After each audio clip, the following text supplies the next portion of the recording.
예.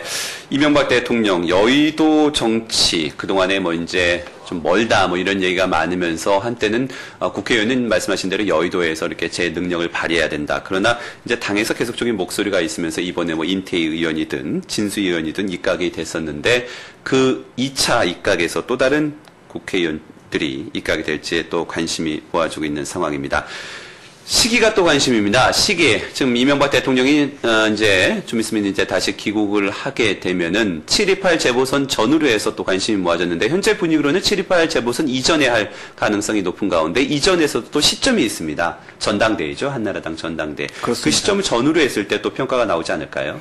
아무래도 그 지금 귀국 후에 청와대 그 대통령 실장이 이미 사의 표명을 한 지 제법 된 이 시간까지도 인적 쇄신이 이루어지지 않고 계속적으로 그 청와대를 이끌고 가는 것은 상당히 어떤 국정 수행에 차질이 빚어진다는 분석이 많습니다. 그래서 네. 아무래도 대통령이 귀국한 직후에 지금 현재 인사의 어떤 안을 들고 여러 가지 검증 작업을 거쳤을 것으로 예상이 되는데요. 대통령과 대통령실장 또 관련되는 수석이 모여서 아마 청와대 개편부터 먼저 진행을 할 것으로 예상이 되고요. 네. 7월 14일이 되면 이제 한나라당의 전당대회가 있는데 이 한나라당 전당대회의 결과 지금 현재 첨예하게 친이 친박 간의 또 다른 세대결의 그 전당대회에서 벌어지고 있기 때문에 전당대회의 결과를 지켜보면서 나름대로 또 개각의 폭을 통해서 개각을 통해서 국민적인 어떤 쇄신의 바람을 불러일으킬 수가 있기 때문에 아마 네.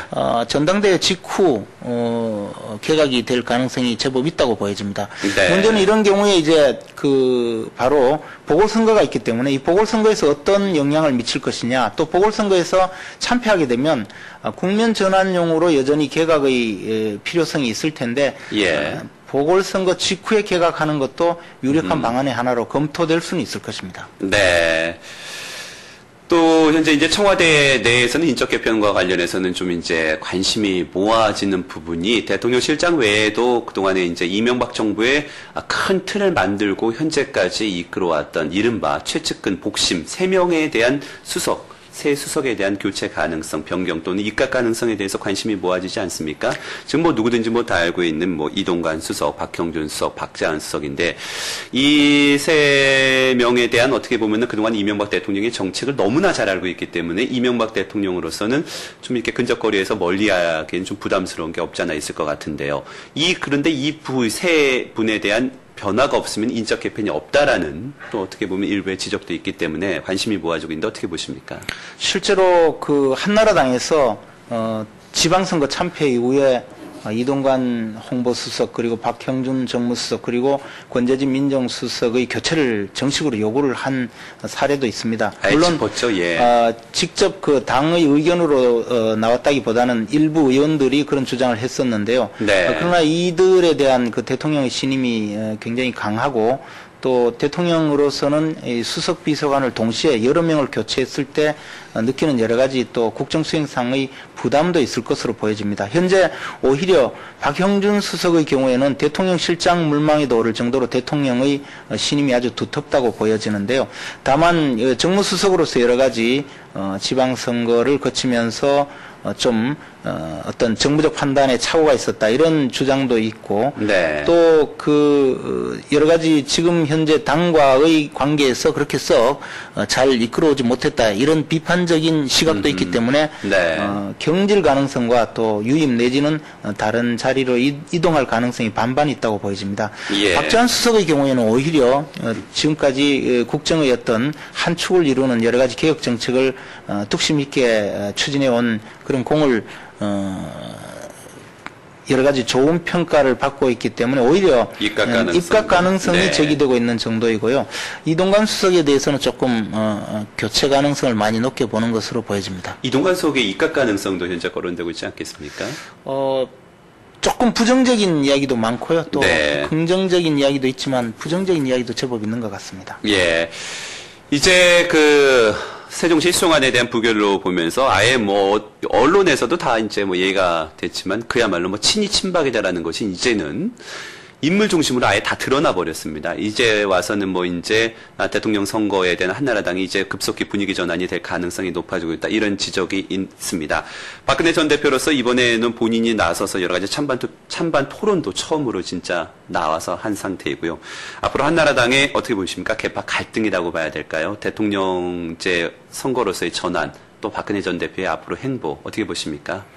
이번에 사실 그 세종시 수정 법률안이 국회에서 표결 처리됨으로써 과연 그동안 우리가 친이 친박이라고 국민들이 어렴풋하게 구분지어 왔던 것이 분명히 드러났죠. 그리고 이러한 어떤 친이 친박 간의 갈등 문제를 넘어서서 이제는 거의 그 꼬리표가 붙어버린 그런 상황이 아닌가 싶습니다. 네. 앞으로 이 친이 친박 간의 갈등을 해결하기에는 이제 상당히 어려운 지경에 가 있고 이것이 과연 해결이 가능할까 여부에 대해서도 상당히 좀 불투명한 입장인데요. 예. 박근혜 전 대표는 사실 말씀하셨다시피 이번에 그 세종시 수정 법률안을 반대하면서 자신이 왜 세종시 수정 법률안에 대해서 반대하는지 여부를 반대 토론을 통해서 명백히 밝히고 또 그동안 단편적으로 이야기해왔던 여러 가지 상황에 대해서 충분히 자신의 의견을 밝혔습니다. 이제 어떻게 본다면 이 세종시 수정 법률안이 친이 친박 간의 경계를 확실히 그어버린 그런 상황인데요. 네.